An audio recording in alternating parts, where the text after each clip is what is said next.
यहाँ दी गई जानकारी ज्योतिष पर आधारित है तथा केवल सूचना के लिए दी जा रही है। TV9 डिजिटल इसकी पुष्टि नहीं करता है। यहाँ बताए गए किसी भी उपाय को करने से पहले संबंधित विषय के एक्सपर्ट से निजी तौर पर सलाह अवश्य लें।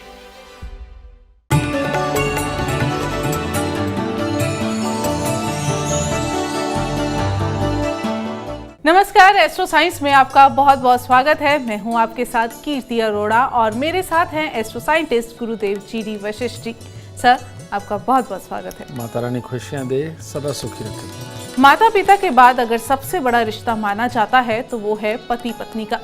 एक दूसरे के साथ दो लोग विश्वास और प्यार से जुड़ते हैं और जीवन भर साथ रहने और साथ देने की कसम खाते हैं।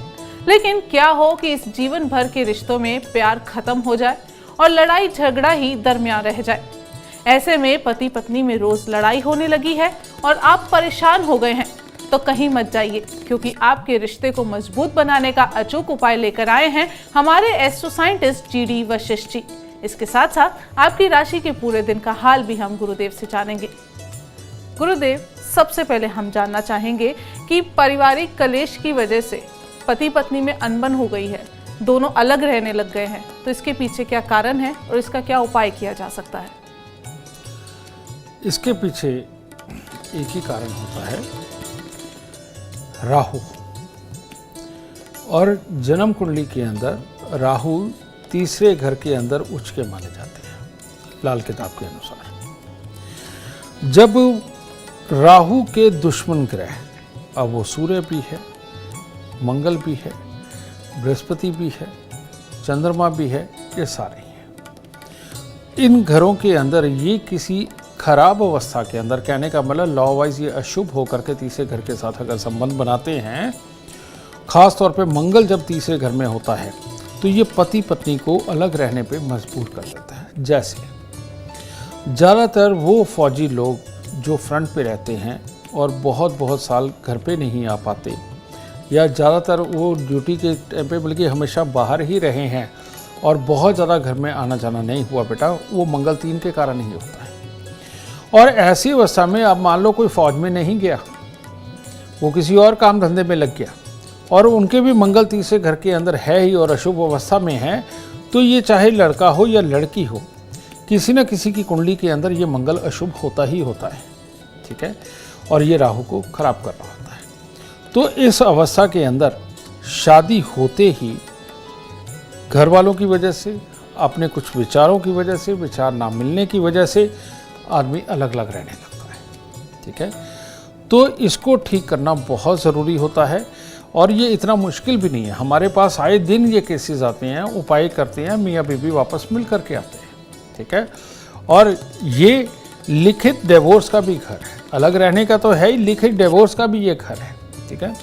तो ऐसी अवस्था के अंदर बेटा तीसरे घर में बैठे हुए ग्रहों को अगर हटा दिया जाए, उनकी वस्तुओं का दान दे दिया जाए, तो ये वैसे ही प्रॉब्लम खत्म हो जाती है। और इसी प्रॉब्लम को खत्म करने के लिए कि परिवार में क्लेश ना हो, विचार आपस में मिले, एक दूसरे से अलग होने वाली स्थिति ना हो, इसके लिए ही हमारे ऋषि मुनियों ने मंदिर में मीठी वस्तुएं चढ़ाने का विधान बनाया, ठीक है। कोई मसाले नहीं चढ़ाता, कोई नमक नहीं चढ़ाता, कुछ नहीं ऐसे चढ़ाते। कभी कभार कोई चावल, खिचड़ी, हलवा पूरी चढ़ा देते, वो बात अलग है। लेकिन हलवा पूरी की भी अगर हम बात करें या पूरी की बात करें तो वो तली हुई होती है, मंगल की ही वस्तु होती है। पके हुए जितने खाने हैं वो सब मंगल के ही हैं, ठीक है। तो ऐसी अवस्था के अंदर अगर मियाँ बीवी अलग अलग रहने लगे हैं, कुछ नहीं 43 दिन लगातार 200 ग्राम चावल, 200 ग्राम देसी खांड लीजिए, मंदिर में दे दीजिए। और उसके बाद हर मंगलवार को दूध में हलवा बनाइए, बना करके मंदिर चढ़ा करके बांटते जाइए और खुशी खुशी सुख के साथ पति पत्नी अपना जीवन बिताइए। पति अपनी पत्नी की बिल्कुल नहीं सुनता, उस पर शक करता है, उसको बेवजह डांटता है, मारता है, तो इसके पीछे क्या कारण है और इसका क्या निवारण हो सकता है? बेटा ये तो इतनी बड़ी समस्या है।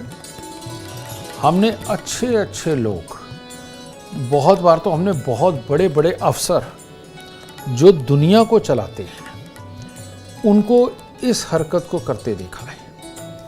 बड़े बड़े कामयाब लोग जो दुनिया के अंदर परमात्मा की तरह से पूजे जाते हैं, उनको ये हरकत करते हुए देखा है। इसके पीछे एक लॉजिक है।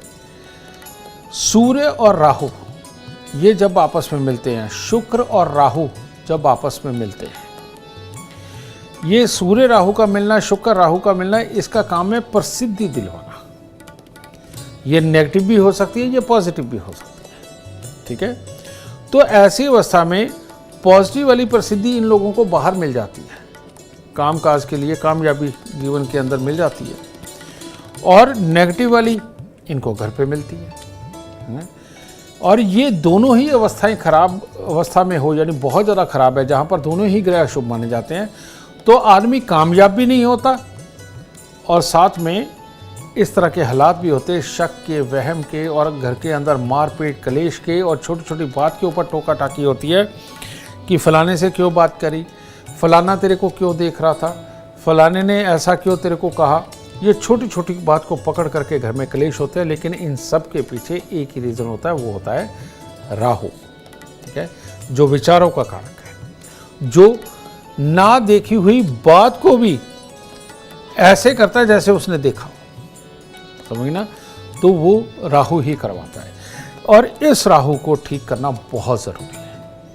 ऐसा किसी के साथ में भी हो रहा है, बेटा उनको एक काम तो ज़रूर करना चाहिए कि जो आदमी शक करता है उसके गले में या उसकी जेब में चांदी का चकोर टुकड़ा ज़रूर होना चाहिए। ये बहुत ज़रूरी है। 3 धातु का छल्ला, सोना, तांबा, चांदी, 1-1 या 2-2 ग्राम मिला के उसकी रिंग फिंगर में ज़रूर पहनाएं, और 1 किलो जौ दूध के साथ धो करके लाल कपड़े में लपेट के घर के अंधेरे कमरे में वज़न के नीचे दबाएं, और 43 दिन लगातार सतनाजा लीजिए।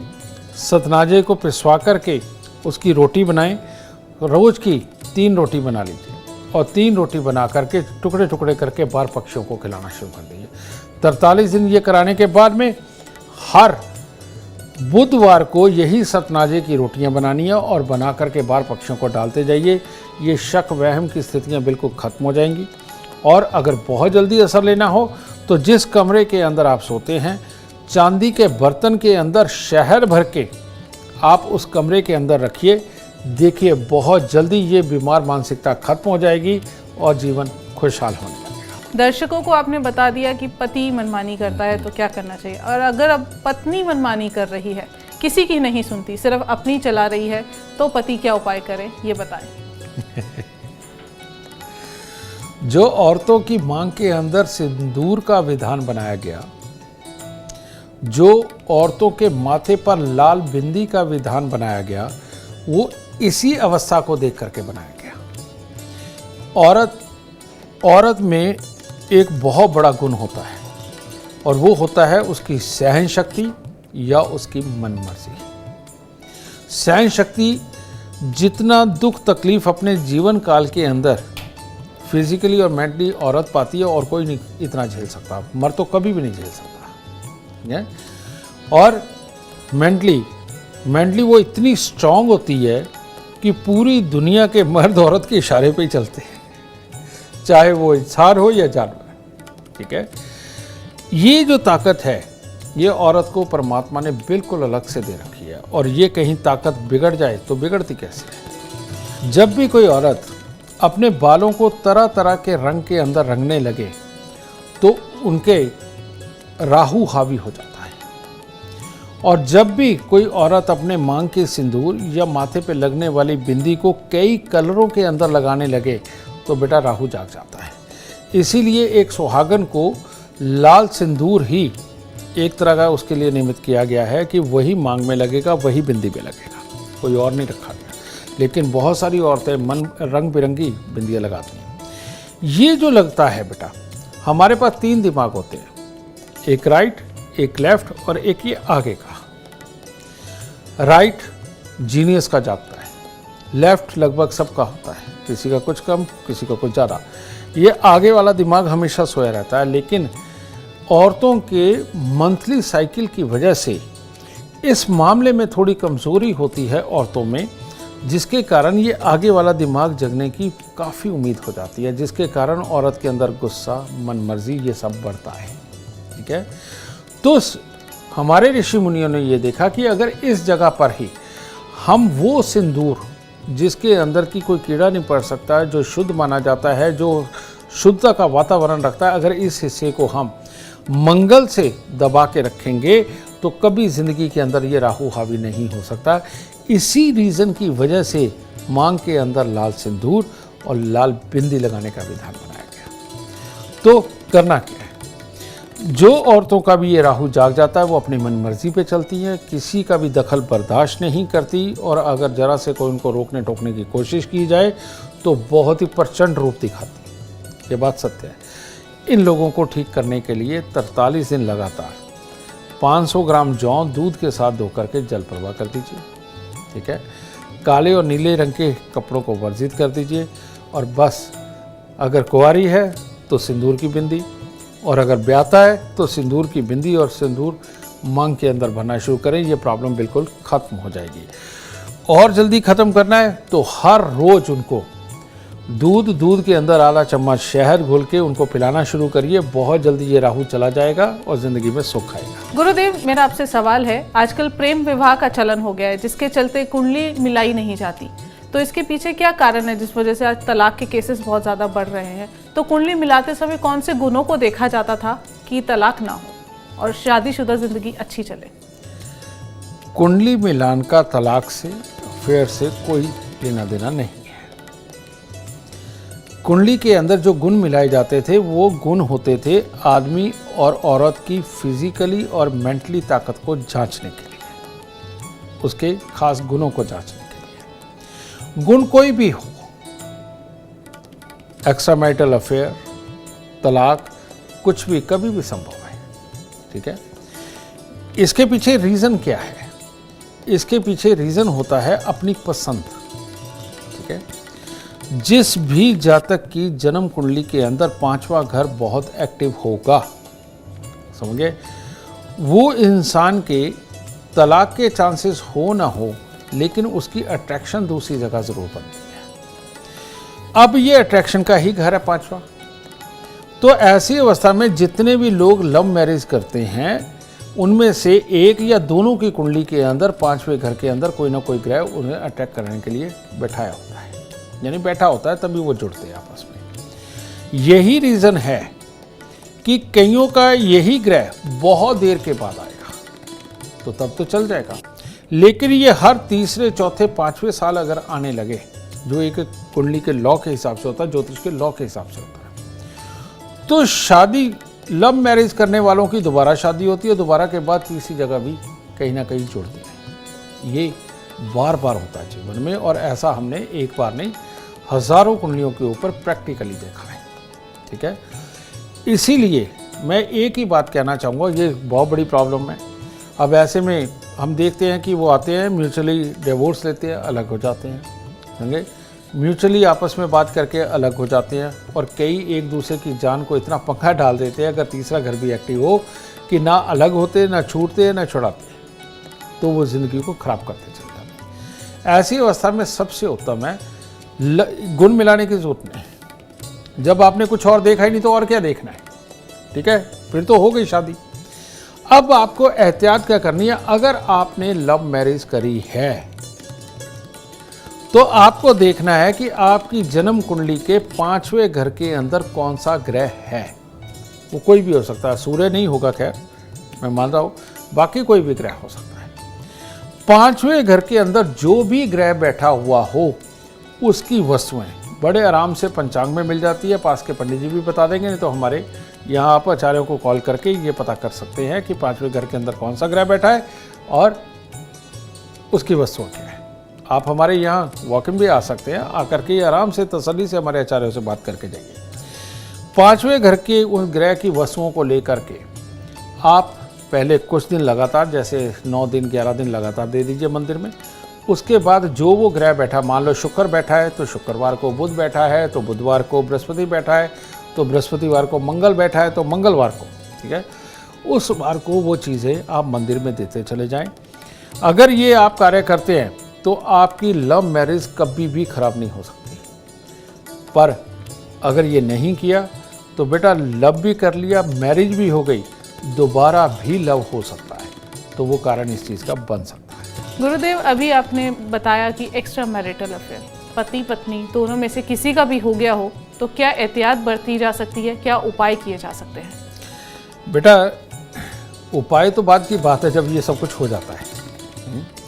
एहतियात के नाम पर, ये सत्य बात है, एहतियात के नाम पर ही ये संस्कार बनाए गए थे। जो हम परमात्मा की कहानियाँ गाते हैं, खास तौर पे रामायण जो हम पढ़ते रहे हैं, और परमात्मा के करने को जो हम जानते हैं, हम परमात्मा की कृपा के बारे में जो बात करते हैं, परमात्मा हमें देखता है पाप करते हुए, ये जब हम बात करते हैं, पाप नहीं करना चाहिए जब ये बातें सुनते हैं, ये इन्हीं एहतियातों के लिए ये सब चीज़ें बनाई गई हैं। समझे?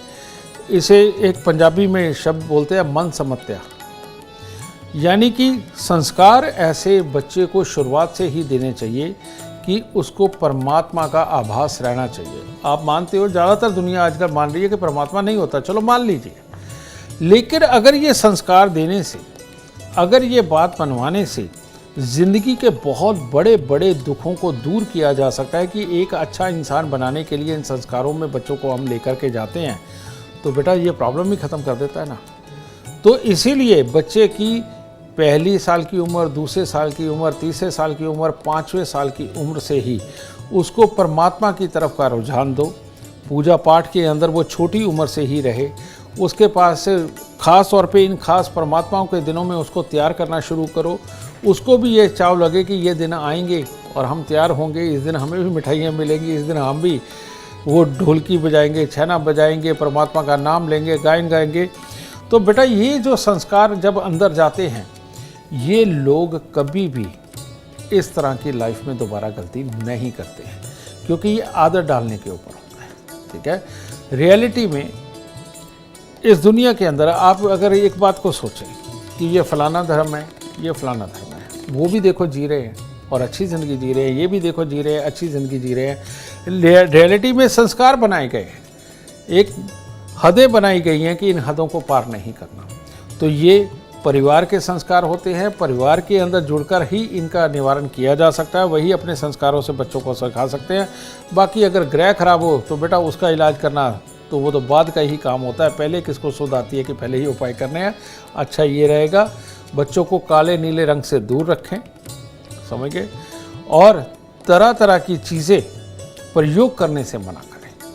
अगर आप इतना सा भी करने लगेंगे तो तब भी इन सारी चीज़ों को, इन बुराइयों से बचाव होगा। और गुरुदेव, एक्स्ट्रा मैरिटल अफेयर हो गया है तो क्या उपाय किए जा सकते हैं पति या पत्नी द्वारा?